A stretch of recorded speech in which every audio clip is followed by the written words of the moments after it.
Episode 001 Pilot. Nia awakens to find herself trapped in a ruined city clogged with garbage. Who are the Afterpeople, and what do they want from her? That was the write-up in the magazine. I've never been one to actually check upcoming television slots, not really one for television in general. In a hospital room, however, you have a lot of time to scour all the details. This particular listing was for a show called Afterpeople.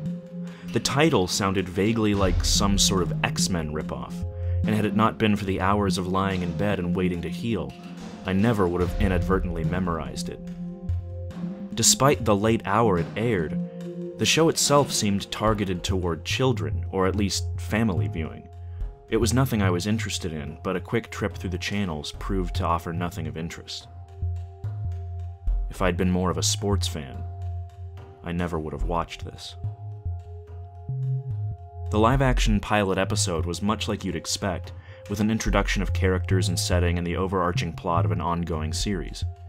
Nia was a young girl, maybe 10 to 12 years old. The premise of the series seemed to be that Nia and her father, a scientist, lived in a world like our own, but scientific research and technology were a bit more advanced. Nia's father appeared to be perfecting a time travel device. He explained how this device would work in great detail, spewing forth a great flood of scientific jargon that seemed to serve no real purpose. Children and adults alike couldn't possibly be educated in any capacity by such high-minded gibberish. Cutting to the chase, Nia surprises her father in his lab, causing the device to become activated by mistake. There's a flash of light, and then nothing. Just a white screen. The show actually spent a few minutes on this white expanse before degrading to the hiss of static. Then, the picture seemed to come in as if someone was moving the television antenna back and forth, trying to get the signal back.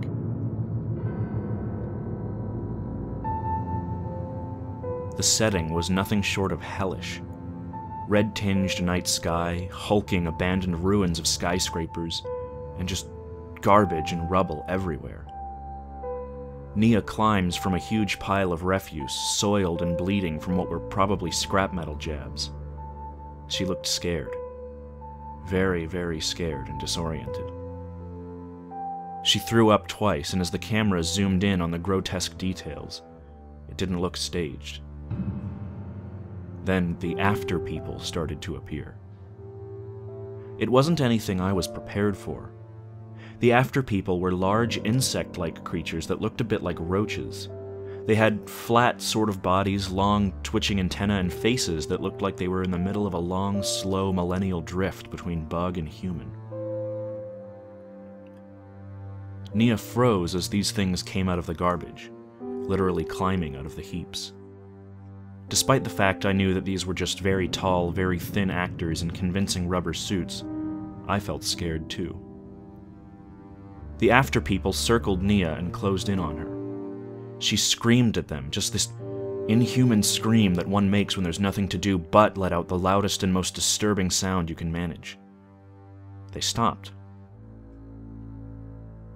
One of the Afterpeople cautiously approached the girl, keeping as much distance as he could while his antenna touched her forehead.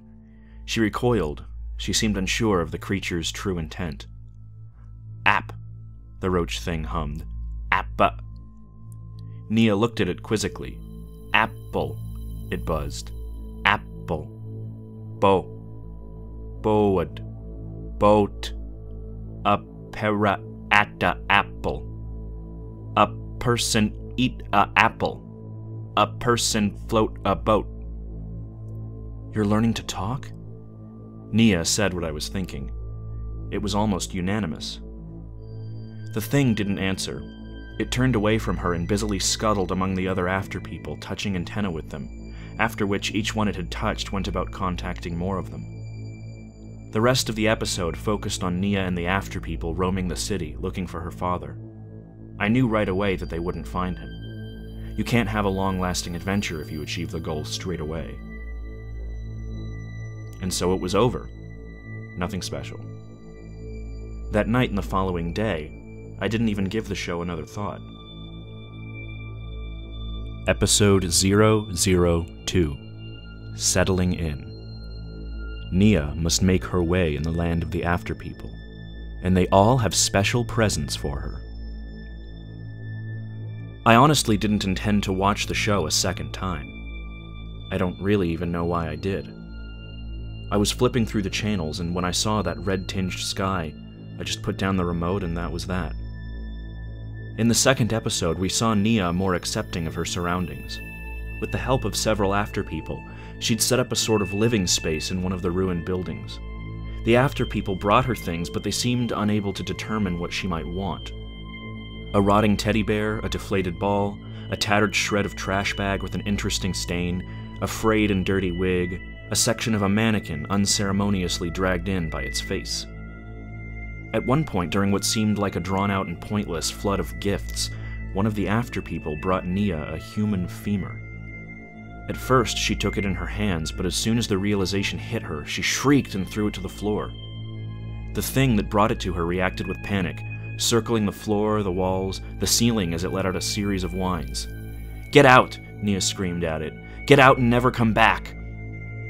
The camera followed the terrified face of the Afterperson as it darted out of the room. Then it cut to a bird's-eye view as the creature continued down the street and into the distance. This really disturbed and annoyed me. I understood why Nia was mad and that she probably didn't mean it, but I didn't know why the writers would put in such a cruel scene. I switched the show off. The scene disturbed me so much that I dreamt about it that night. I basically dreamt that I was there instead of Nia, and that I consoled the Afterperson as it buzzed and whined. I made everything okay, unlike her. Episode 003, The Party. The Afterpeople throw a big party for Nia. She can't eat what they eat. Will she be honest, or just pretend? The doctors told me I was having complications. There was a really painful sore on my leg, and nurses were coming by more and more often to check on me.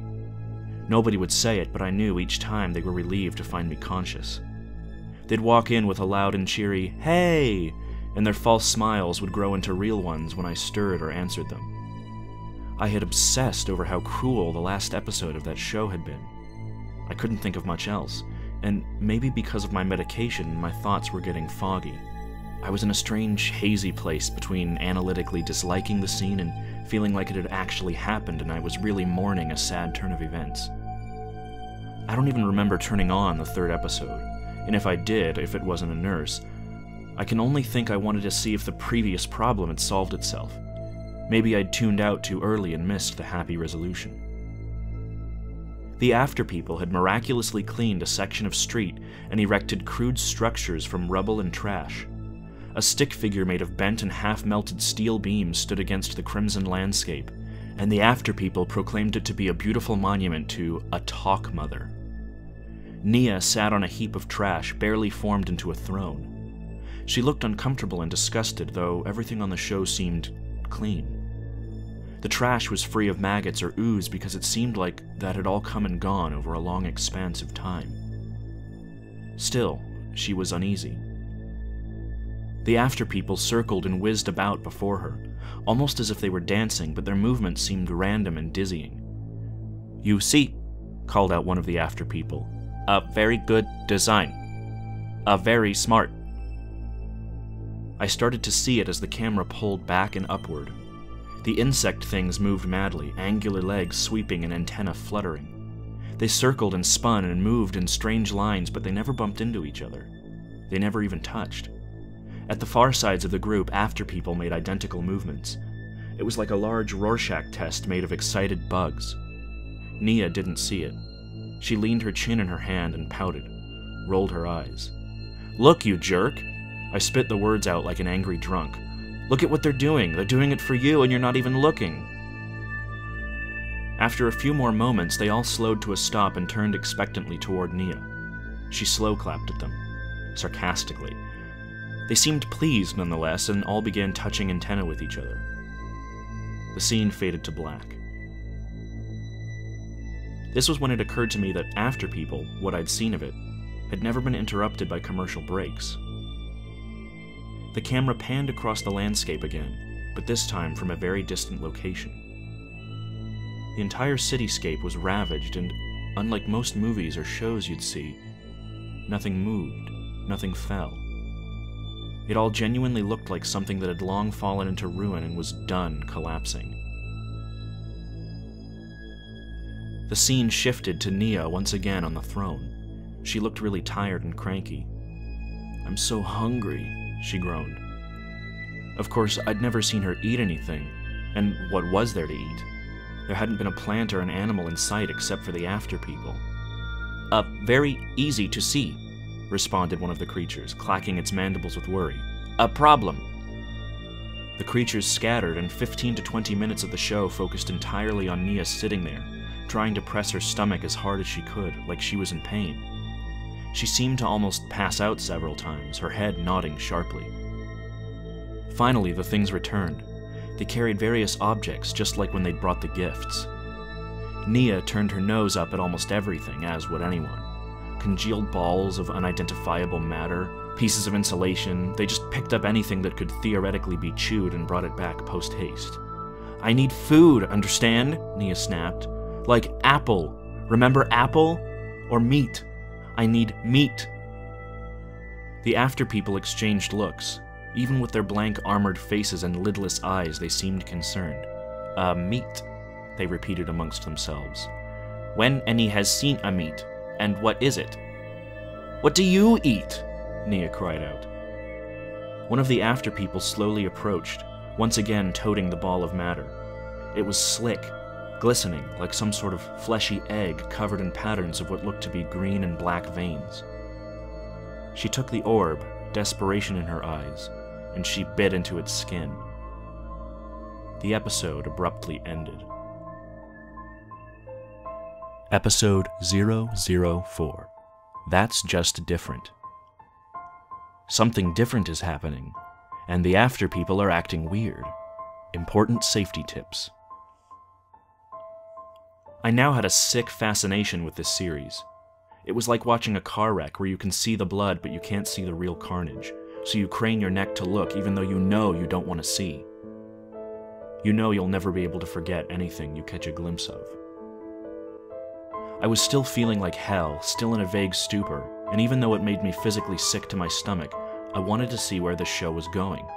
I had a slight inkling that maybe they'd turn it all around and we'd get some sort of happy payoff, even though I knew that was unlikely.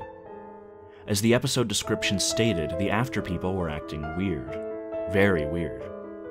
They scuttled and darted about as Nia tried to follow them, but couldn't pick out one of the identical creatures to tag along with.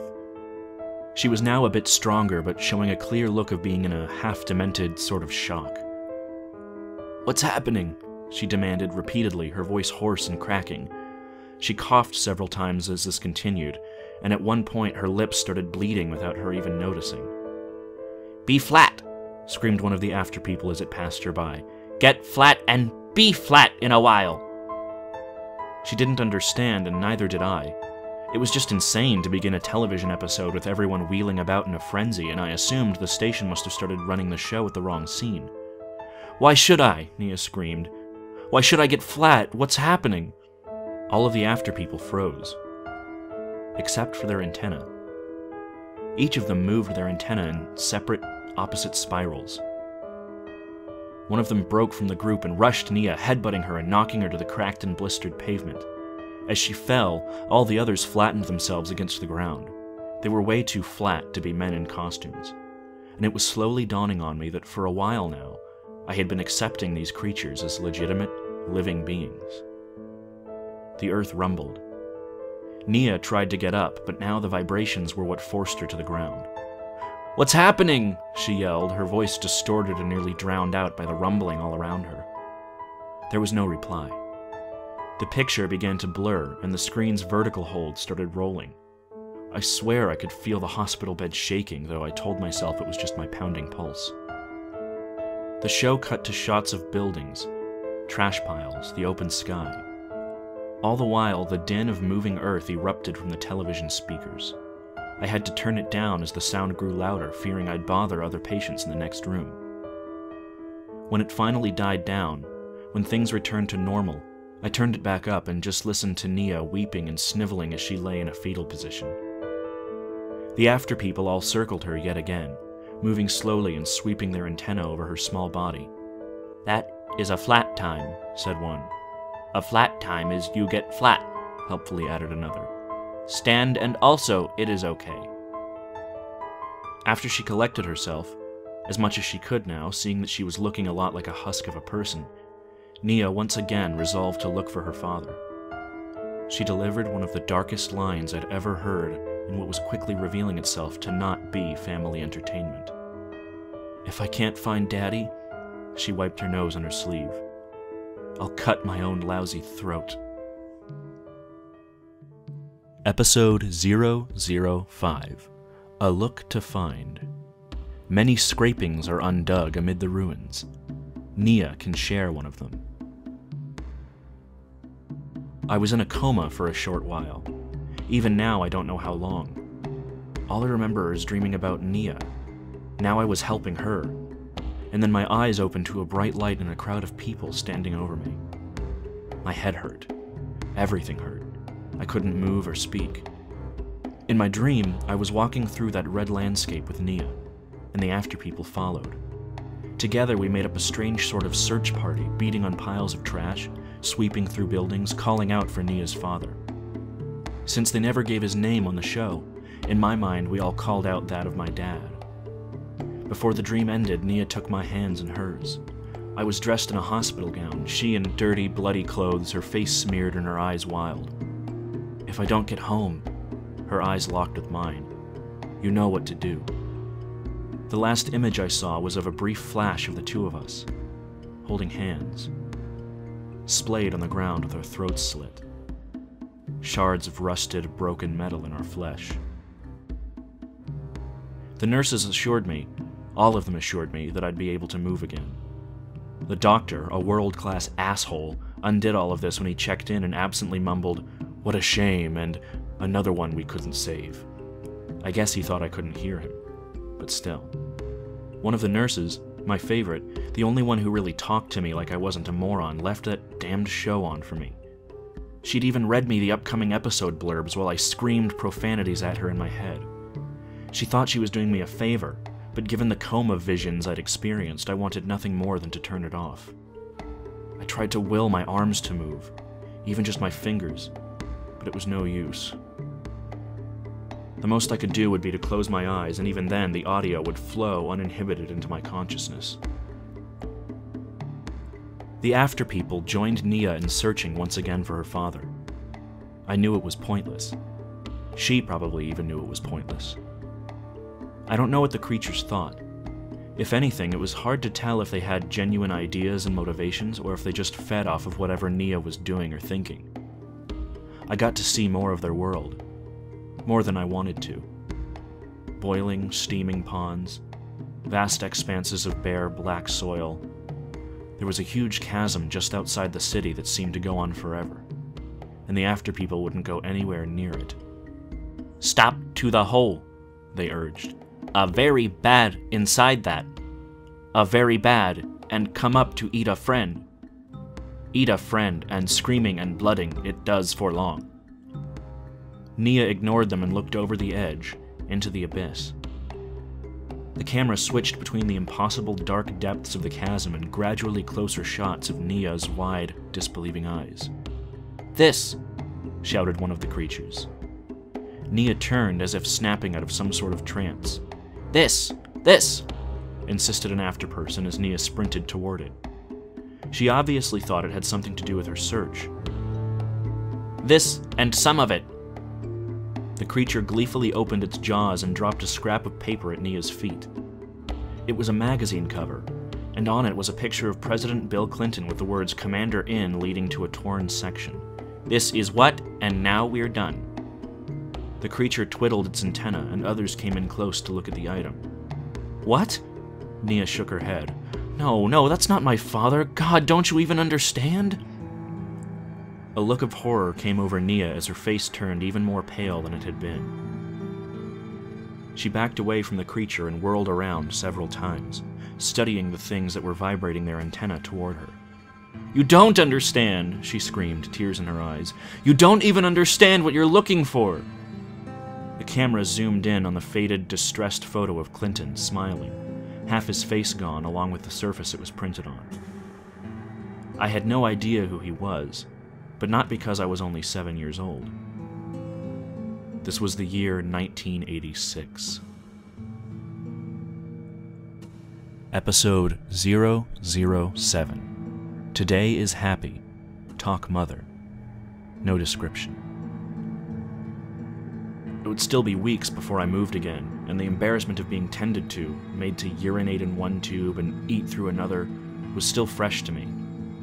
They had no idea, the nurses, how much they'd hurt me, though they tried to be gentle, and it was a pain I couldn't even express, much less do anything to soothe it. When Afterpeople started again, I actually wept out of fear, which in my state just seemed to mean my eyes were agitated and elicited no more consideration than some fooling with my eyelids and a few eye drops. Nia was just sitting amongst garbage. Her legs were just haphazardly jutting out at weird angles in the ground. Her skin, which at the beginning of the series was just milky white, soft-looking, perfect, like a little actress would be. Her skin was now ruddy, blistered and peeling like something was slowly roasting her. She just stared. Stared into space. Stared at me. Her hands were folded neatly in her lap, and her bottom lip was black from the old, dried blood that had long since spilled from her face several episodes previous. The Afterpeople just crossed in front of her, scurried to and fro, circling and climbing walls with no real purpose. Then, a voice in the distance. "A happy day!" Nia slowly turned her head, expression still vacant. "A happy day, Talk Mother!" cried out one of the creatures as it approached from a distance. "A happy day is you because of a this." The camera was just above the ground, showing only the top of the afterperson as it moved in front of Nia, who looked on indifferently. The creature was labored in its stride, moving as if carrying a great weight. "Hear this," it proudly exclaimed. The camera cut to a full shot. Lying at Nia's feet, with the excited afterperson standing just over it, was the rotting, half-disemboweled corpse of her own father.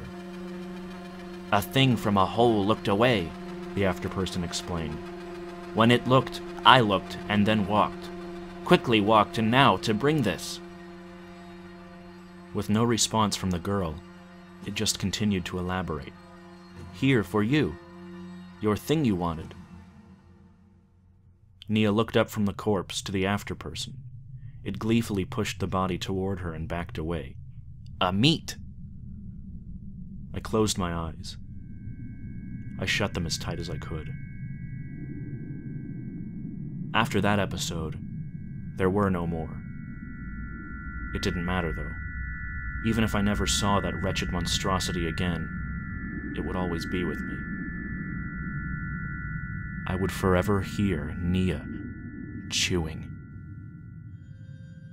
And every time that sound comes back, it takes everything I have to keep from slitting my throat.